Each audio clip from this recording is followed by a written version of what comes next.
The girl was barely the size of a duffel bag, curled tightly inside the shell of a broken escape pod.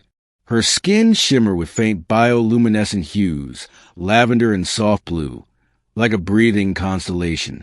Her eyes were far too large for her face, and they trembled as she stared at the tall shadow approaching. That shadow was a human, a soldier, a stranger. His boots clinked against the metallic debris. He crouched beside the broken pod, lifting his visor to reveal his face, weathered, tired, human. He held something in his hand, a food packet. "Hey," he said gently, "I'm not going to hurt you." The little alien girl whimpered and tried to sink deeper into the broken wall of her pod. She didn't speak, at least not in human words, but her expression was clear. She was terrified. Of him. Of being taken. Of being eaten. Because that's what her people had told her. Humans eat children. Humans are hunters. If you're ever alone and see one, hide, or you'll disappear forever. So when the tall human reached out to her, even just to offer food, she shrieked in her high, chirping tongue, flattened her ears, and backed away. He froze. Then slowly, patiently, he sat down cross-legged on the ground. He opened the food packet, took a bite, and then set another one on the ground, closer to her. He said nothing more, just waited. Hours passed. The sun set over the wreckage field, casting long shadows. The little alien girl's stomach rumbled. And still the human sat. Eventually, inch by inch, she crawled forward and snatched the food packet with shaking fingers, retreating again like a frightened animal. He didn't move. She opened the package, sniffed it, took a small nibble. Then another. Then her eyes went wide. Her body language shifted. Confusion. Relief. She looked at the human again, studying him differently. And then, for the first time, she spoke, not in his language, but in her own. "Why no eat me?" He tilted his head. "Did you think I would?" he asked softly, more to himself than her. She mimicked biting, then pointed at him. Then at herself. "You thought I'd eat you," he said, now understanding. Her small head nodded once. He sighed.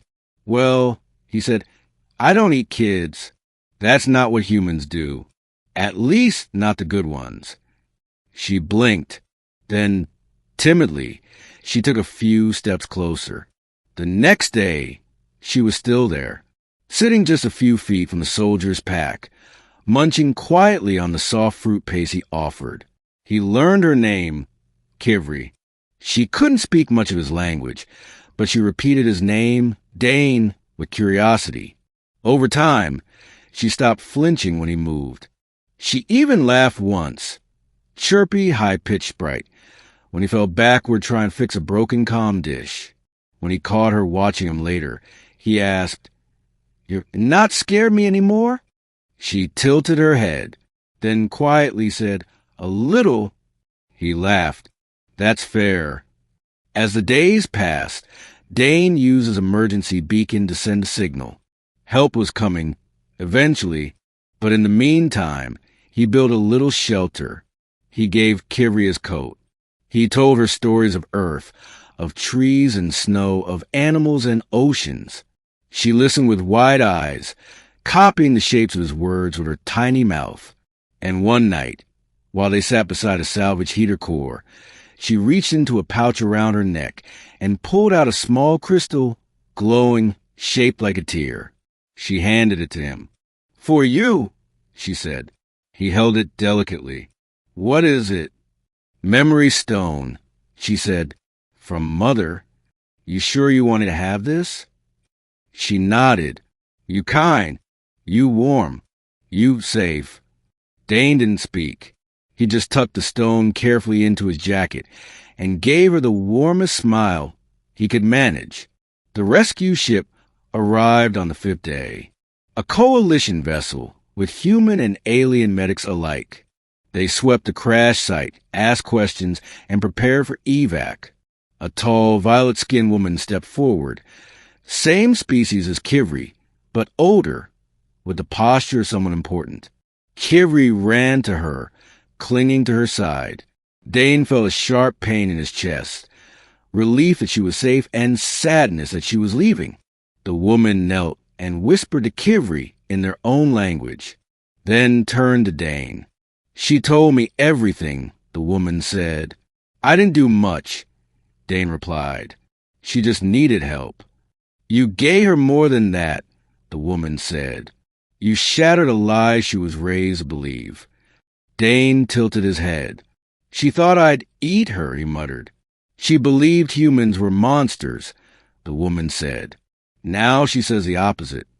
She turned back to her ship. "Goodbye, Dane." Kivri turned too, then ran back to him. She hugged him tightly, her small arms barely wrapping around his waist. He knelt and hugged her back. "I'll miss you, kid," she chirped, then whispered in his ear, "I tell them humans are good." And then she was gone. Back at base, Dane kept the memory stone on his desk. Every now and then, it pulsed faintly with color, warm and soft. And sometimes, when he held it close, he thought he could hear the faint sound of a girl's laughter, high, bright, and fearless.